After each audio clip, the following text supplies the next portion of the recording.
What's going on, guys? My name is Orphit. I hope you all are having just a smashing day. And speaking of smashing, guys, can we smash that like button, please? Can we get 2 likes on this video? My wife left me, and I really want to see the kids.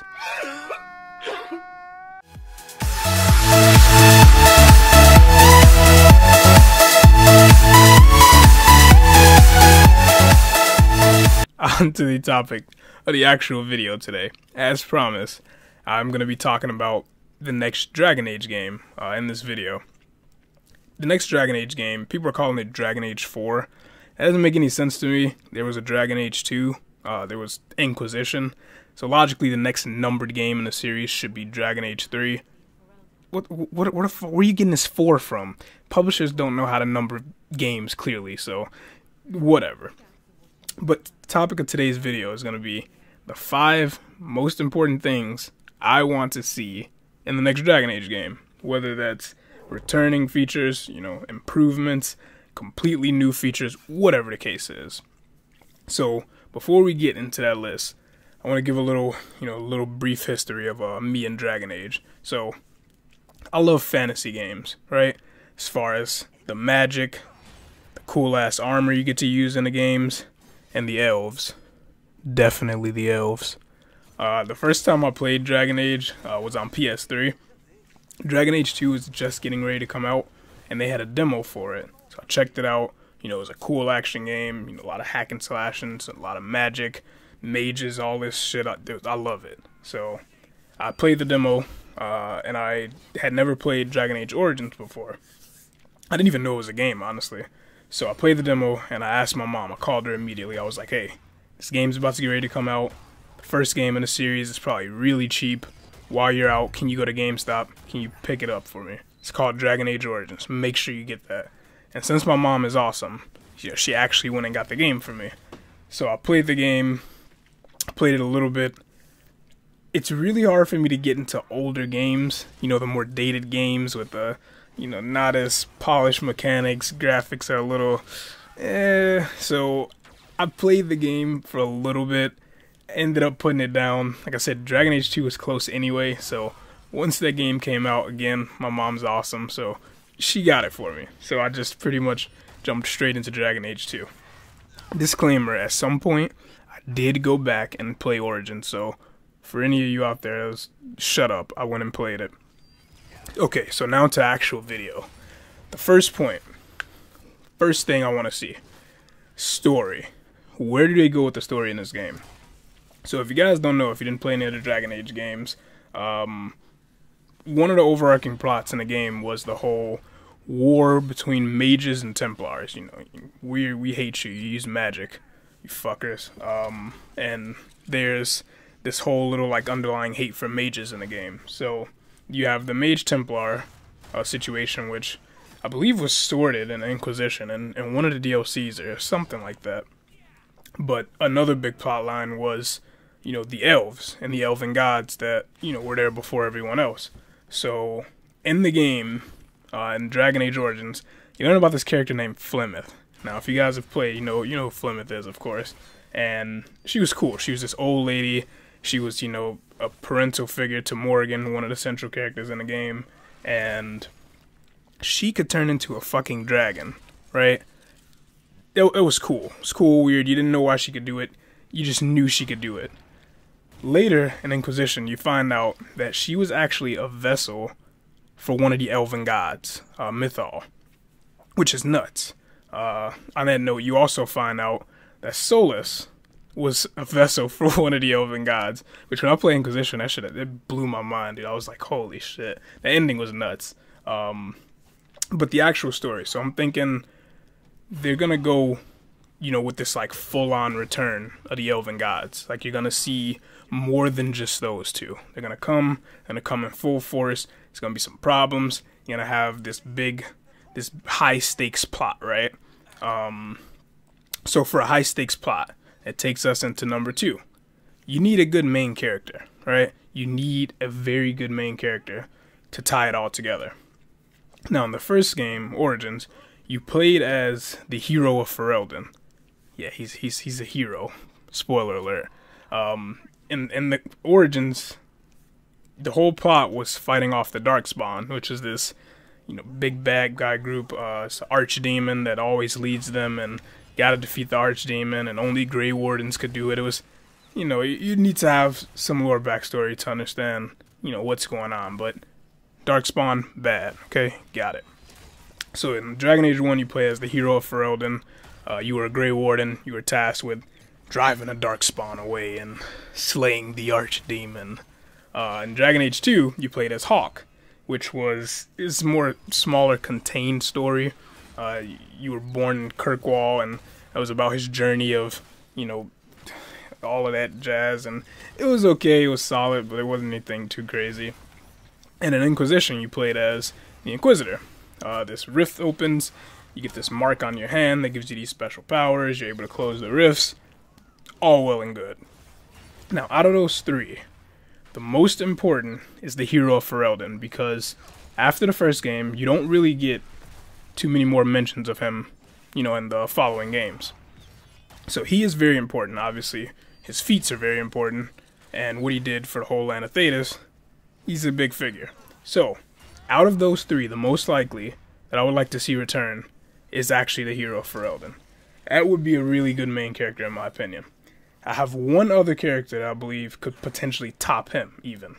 And that is his son. Yes, he has a son. So in Dragon Age 1, in order to seal the archdemon away for good, like 100%, he's not coming back, Morrigan proposes a plan to actually impregnate her. Yeah, I know, it's awesome plan, right? Am I right, boys? And essentially what would happen is you would seal the archdemon inside of the baby. Now, that would obviously result in the baby having a fucking demon god sealed inside of him, so, that's cool. And you end up finding out that it goes, successful, that the plan hitches, and you get to meet the son in Inquisition. The kid is actually in the game. He's in the game lore. You guessed it. The main character in this game could actually be the hero of Ferelden's son.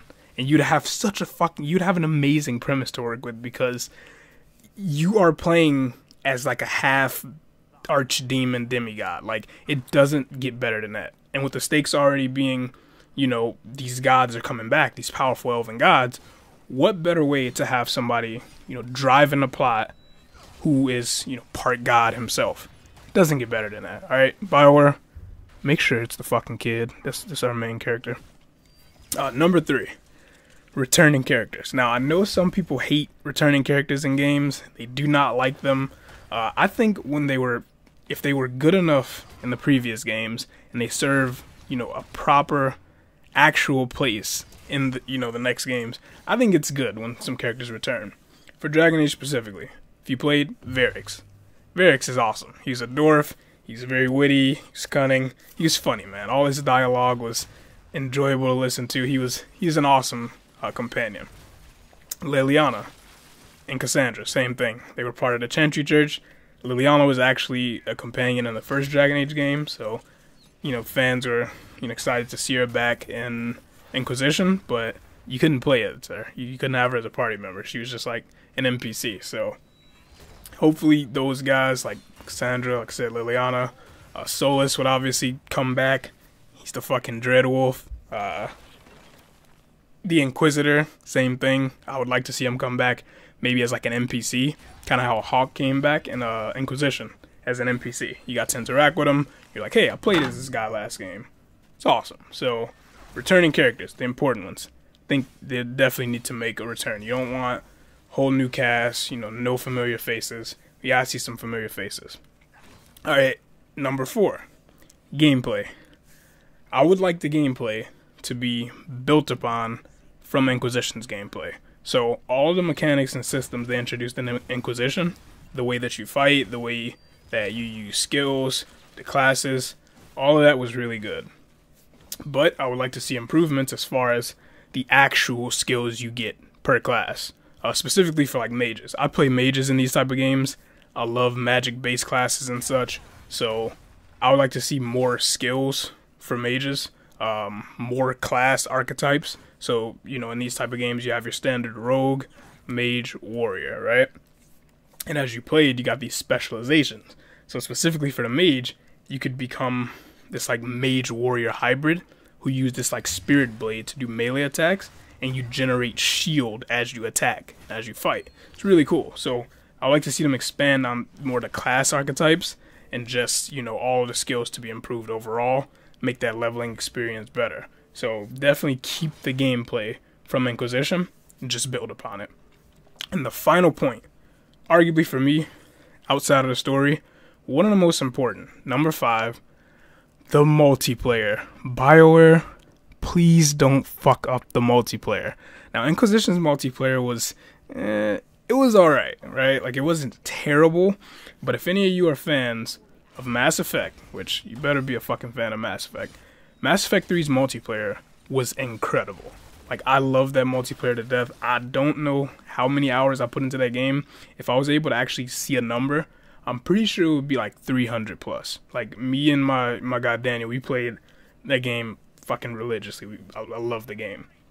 Now, the reason I love that multiplayer so much was because the progression felt fair, and it was always rewarding. They always released these big DLC bundles of, like, characters. So, another really, like, awesome feature with the multiplayer was they allowed you to play as characters that were in the single player. So in the single player, you only played as Shepard. You were a human. You got to interact with all these different alien races and stuff, and this gave you a chance to actually play as them. So it was exciting from all fronts, right? And they were free. You know, you got them in like this pack-based system. We'll get to that. But you unlocked them. You got to use their abilities. There was weapons. There was equipment. There was all this stuff to make your character like really strong. And eventually, you could get to the point where you were soloing the highest difficulty in the multiplayer with just like your character and your gear, because the game's progression allowed you to get that strong. And if you were good at the game, you could do that. So the multiplayer was really good because the progression was great. It was fair. The loot boxes, there were loot boxes in the game, but they were not as intrusive as the loot boxes nowadays. They were not as insulting. So that was the problem. In Inquisition, you know, some time passed, they started to get a little more insulting. Like the stuff you got from them, the amount of, you know, the prices for them, the amount of in-game currency you got in correlation to how much the boxes cost. It was thrown off. You know, I hope they could go back to the Mass Effect 3 way of doing it, because it was insane. Like I said, you don't put 300 hours into a multiplayer section of a game unless it's actually, you know, fair and rewarding. So I'm hoping the multiplayer in this game is actually good. Please, BioWare, don't do this to me. Please don't do this to me. So yeah, those are the 5 things that I want to see in the next Dragon Age game. I am a huge Dragon Age fan. When they announced this at the Game Awards, I was super giddy. I knew it was going to be coming soon. Dragon Age Inquisition actually got Game of the Year in 2014, so it's a good game, man. It's a very good game. And I think this one they need to take their time with. They need to actually show that BioWare can still be a good company. Don't fuck it up, because if you fuck this up, I'm just gonna end myself. Is that what you want, BioWare? Casey Hudson? Is that what you guys want? So, once again, thank you guys for watching the video. If you are a Dragon Age fan, comment below. Let me know some of the things that you want to see in the next game. Any ideas you have. You know, let me know what some of your favorite characters were. Whatever. Just start a discussion. I want to read your guys' comments. So, thank you for watching the video. I appreciate it. You guys have a wonderful day, and until next time.